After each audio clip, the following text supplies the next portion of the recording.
देखिए, हम पश्चिम बंगाल की राजनीति पर नजर बनाए हुए हैं और आपको भी पल पल का अपडेट दे रहे हैं। आने वाले समय में सबसे ज्यादा हॉटबेड चुनावी राज्य होने वाला है और इसलिए यहाँ की एक एक हलचल हम आपको पर्दे पर लेके आते हैं ताकि आप यहाँ की चुनावी रणनीति और राजनीति से वाकिफ हो सके। हमारे साथ बीजेपी के राष्ट्रीय महासचिव सीधे कैलाश विजयवर्गीय कोलकाता से जुड़ गए हैं। कैलाश विजयवर्गीय जी, अभी हमने एक ट्वीट देखा। ट्वीट अमित मालवीय का है। उन्होंने लिखा है कि फरहाद हाकिम है, ममता सरकार में मंत्री हैं, उनके इलाके में, उनके प्रभाव वाले इलाके में 9% से ज्यादा अल्पसंख्यक नए वोटरों का रजिस्ट्रेशन हुआ है और इस इलाके को वो मिनी पाकिस्तान कह रहे हैं। ये इलाका नहीं है, और भी कई इलाके हैं जहां पर अभी नई मतदाता सूची में 10-10% तक और 14-14% तक अल्पसंख्यक इलाकों में वृद्धि हुई है मतदाताओं की।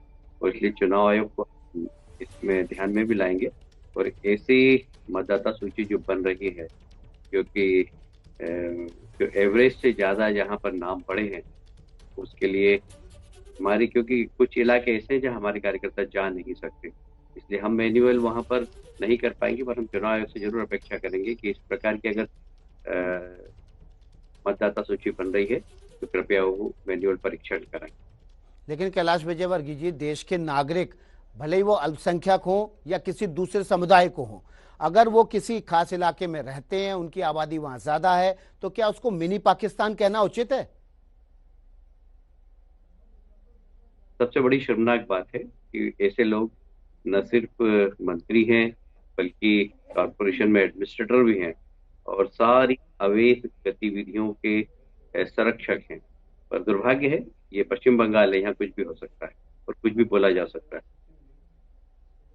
लेकिन आपके लिए, अब आपकी पार्टी के लिए, उस बंगाल राज्य के लिए जहां आप दावा कर रहे हैं कि 200 से ज्यादा सीटें बीजेपी जीतेगी, वहां पर प्रशांत किशोर हैं, ममता बनर्जी टीएमसी के चुनावी रणनीतिकार हैं, वे कह रहे हैं कि डबल डिजिट में नहीं बीजेपी पहुंच पाएगी, ये ख्याली पुलाव है। देखिए, हम लोग राजनीतिक कार्यकर्ता हैं, वो व्यापारी हैं। अब व्यापारियों से मैं कोई बात नहीं कर सकता। हम देश के लिए राजनीति करते हैं, वो पैसे के लिए व्यवसाय करते हैं। तो उनमें और हम में थोड़ा सा सोच का अंतर होता है। वो मुझे मालूम है कि वो उत्तर प्रदेश में भी गए थे और दो लड़के कमाल कर देंगे, दोनों को खटिया पे बिठा दिया। आज तक उनको कुर्सी तो छोड़िए, स्टूल भी नहीं मिला है।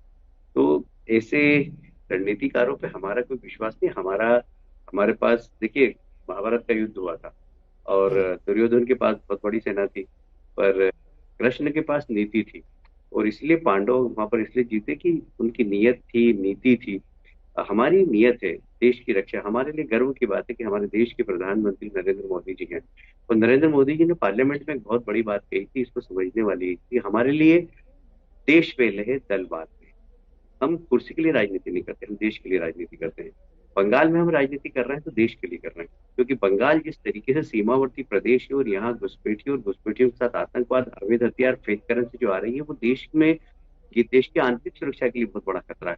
और इसलिए यहाँ हम देश के लिए कर रहे हैं। और देश के लिए बहुत जरूरी है कि बंगाल को बचाना, और बंगाल को बचाने के लिए बहुत जरूरी है कि टीएमसी को हटाना। तो हमारा उद्देश्य देश के लिए है और वो व्यवसायी है, उनका काम पैसों के लिए। तो हम उनसे मुजोरी करना चाहते हैं और न हम उनकी बात को कोई बात पे कोई बहस करना चाहते हैं। हम तो राजनीतिक कार्यकर्ता है, राजनीतिक कार्यकर्ता अगर कोई टिप्पणी करेगा तो हम बहस करने के लिए भी तैयार है। पर किसी तो आप व्यापारी से क्यों हम नहीं क्या एनआरसी बहस लागू करें? कर देते हैं? अब तो बिल भी पास हो गया है, कानून भी बन गया है, चुनाव से पहले एनआरसी लागू कर दीजिए, घुसपैठिए अपने आप बाहर हो जाएंगे।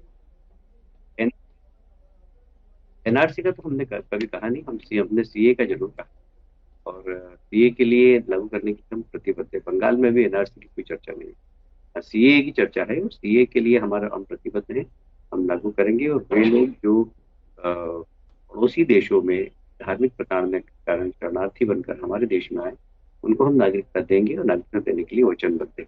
पर यह हमारा चुनावी मुद्दा नहीं।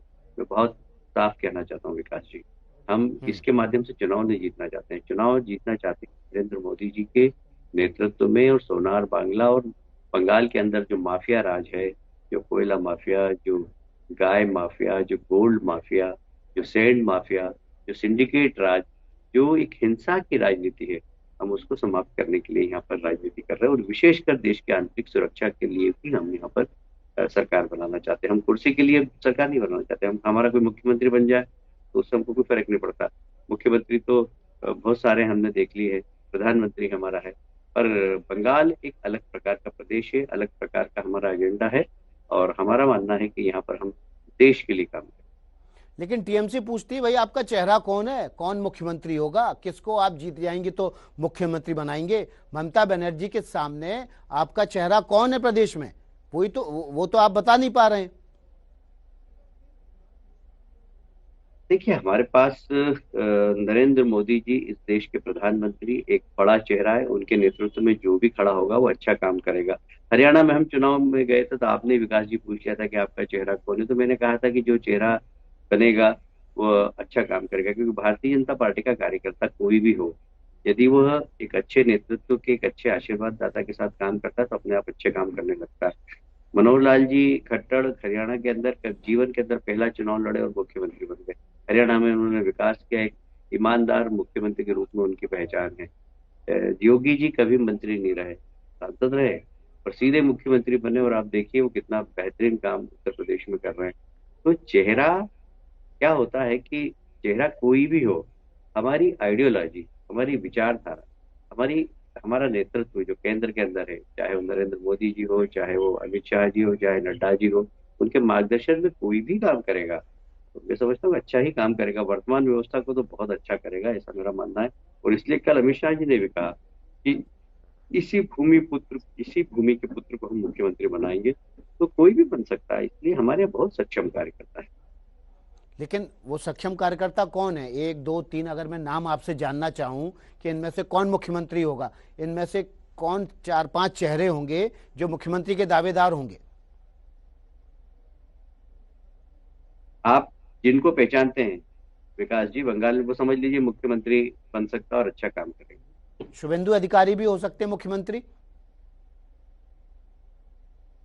मैं कह रहा हूँ ना, आप जिनको जिनको जिन जिनको पहचानते हैं, आप अकेले शुभेंदु को तो नहीं पहचानते हैं। मैं राहुल सिन्हा आप को भी बहुत सारे लोगों को पहचानता हूं, मैं पहचानते हैं, दिलीप आप घोष को मुकुल भी वासनिक। पहचानता हूं, मैं लॉकेट चटर्जी को भी पहचानता हूं, मैं रूपा गांगुली को भी पहचानता हूं, मैं बाबुल सुप्रियो को भी पहचानता हूं, मैं तो आपके राज्य के लगभग सभी सांसदों को पहचानता हूं। लेकिन इसमें से मुख्यमंत्री कौन होगा यही तो जानना चाहती बंगाल की जनता भी। सब में क्षमता है, सब में क्षमता। मैं कह रहा हूँ ना कि जिसको भी जवाबदारी दे देंगे वर्तमान व्यवस्था को ठीक कर देगा, ये हमें विश्वास है। लेकिन जो आप पे एक बड़ा आरोप लग रहा है, ममता बनर्जी बार बार कह रही हैं कि पैसे देके आप विधायक और सांसद खरीद रहे हैं, आप पैसे देकर यहाँ इस राज्य में चुनाव जीतना चाहते हैं, आपके पास मुद्दे नहीं है, आपके पास उम्मीदवार नहीं है, आपके पास जमीन नहीं है, आप हर चीज पैसे के दम पर खरीदना चाहते हैं। देखिए, लोकसभा चुनाव में भी आपको ध्यान होगा तो एक इंटरव्यू में उन्होंने कहा था कि भारतीय जनता पार्टी को उसको अंडा मिलेगा, रसगुल्ला मिलेगा, और हम 18 सीट जीत के आए। आप खुद ही विकास जी विश्वास नहीं करते थे कि हम 18 सीट जीतेंगे। आप ही कहते थे कि यार डबल कर लोगे और क्या करोगे, ट्रिपल कर लोगे और क्या करोगे, 2 से 4 हो जाएगी, 4 से 8 हो जाएगी। आप खुद ही नहीं मानते थे, कोई नहीं मानता था, अभी भी कोई नहीं मानेगा। पर जिस दिन परिणाम आएंगे सब मानेंगे। भाई हमने जमीन में काम किया है, और हमने पोलिंग बूथ पे हमारे कार्यकर्ताओं की फौज खड़ी की है, और हम अन्याय के खिलाफ यहाँ पर संघर्ष कर रहे हैं। हमने कार्यकर्ताओं को यहाँ पर खोया है, और बहुत सारे कार्यकर्ताओं को खोया है हमने। लगभग 300 कार्यकर्ताओं को यदि हम देखें एवरेस्ट, तो हमने खोया है। और इसलिए अ, हमने हमने यहाँ की जमीनी हकीकत पता है।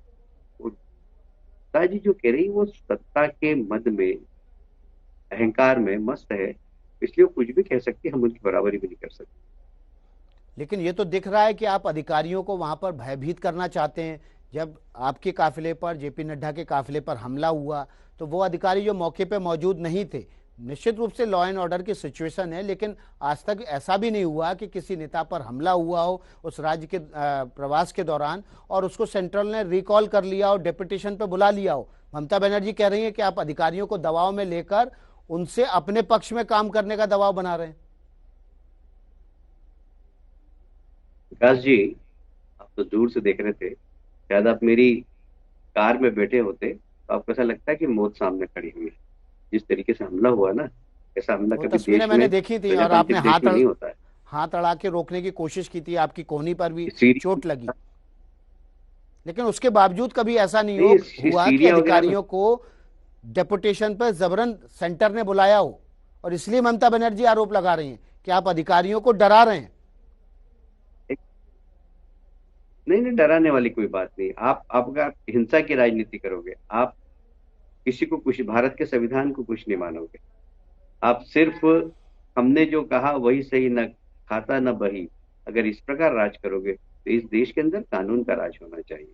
भारत का संविधान है, सारा देश उससे चलता है, दुनिया का सबसे बड़ा प्रजातांत्रिक देश है, संघीय ढांचा है हमारा, संघीय ढांचे में कुछ व्यवस्था है, राज्य के कुछ अधिकार है, केंद्र के कुछ अधिकार है।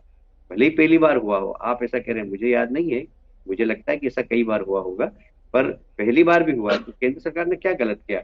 आप क्या उसको जस्टिफाई करेंगे कि लॉ एंड ऑर्डर पुलिस का, स्टेट पुलिस का काम था और राष्ट्रीय स्तर के अधिकारियों को कोई जान ले ले? आप इसको जस्टिफाई करेंगे? ऐसा प्रश्न पूछ के मुझसे, और हमें अधिकारियों को छूना नहीं चाहिए?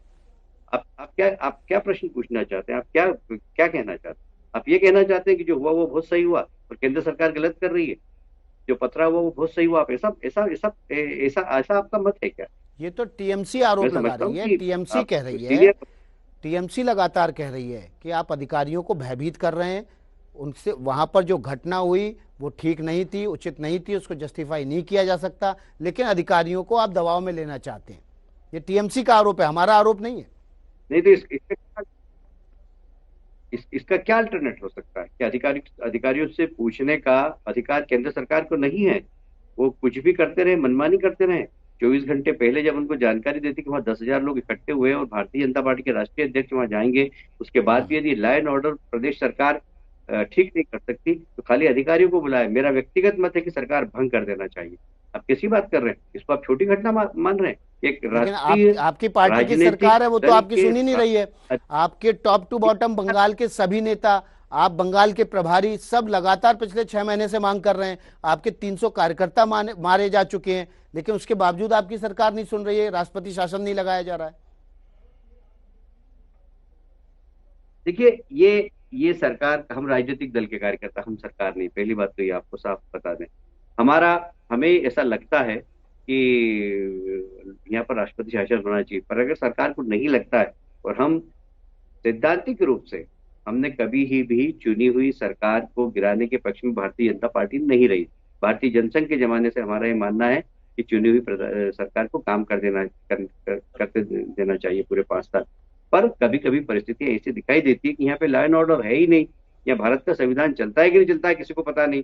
तो ऐसी स्थिति में हम राष्ट्रपति शासन की मांग कर रहे हैं, और हमें लगता है कि केंद्र सरकार उसके ऊपर विचार कर रही है, क्योंकि गवर्नर साहब ने खुद ने कहा है कि परिस्थितियां बहुत खराब है। तो अब ये केंद्र सरकार और गवर्नर साहब की रिपोर्ट इसके ऊपर डिपेंड है, पर हमारी मांग अभी भी व्यक्तिगत रूप से, मैं तो इस बात का मानता हूँ कि यहाँ पर राष्ट्रपति शासन लगना चाहिए। ममता जी के नेतृत्व में यदि यहाँ पर चुनाव होगा तो निष्पक्ष और निडर मतदान नहीं हो सकता। लेकिन जो इलाके हैं जहां पर अभी अमित मालवीय ने दावा किया कि 9% से ज्यादा अल्पसंख्यक वोटरों में इजाफा हुआ है, क्या इसके खिलाफ आप चुनाव आयोग जाएंगे? क्योंकि इससे पहले आप चुनाव आयोग से मांग कर चुके हैं कि मुस्लिम बहुल इलाकों में सेंटर का फोर्स लगाया जाए, राज्य की पुलिस के जरिए चुनाव ना कराया जाए। हाँ, बिल्कुल चुनाव आयोग जाएंगे। हमने ज्ञापन भी दे दिया है, हम मिले भी थे, चुनाव आयोग की टीम आई थी यहाँ पर, हमने ज्ञापन दिया, हम मिले भी थे उनसे, हमारे लोग मिले थे। चलिए, बहुत बहुत शुक्रिया कैलाश विजयवर्गीय, आपने एबीपी न्यूज़ के लिए वक्त निकाला। कैलाश विजयवर्गीय जिनका कहना है कि राज्य में जो कानून व्यवस्था है वो खत्म हो चुकी है, इसलिए बीजेपी बार बार राष्ट्रपति शासन की मांग कर रही है। लेकिन उन्होंने साफ तौर पर कह दिया है प्रशांत किशोर के आरोप पर कि प्रशांत किशोर को चुनावी रणनीतिकार का जो धंधा है वो छोड़ना पड़ेगा। वो व्यापारी हैं, वो पैसे के लिए काम कर रहे हैं, जबकि बीजेपी देश के लिए काम कर रही है।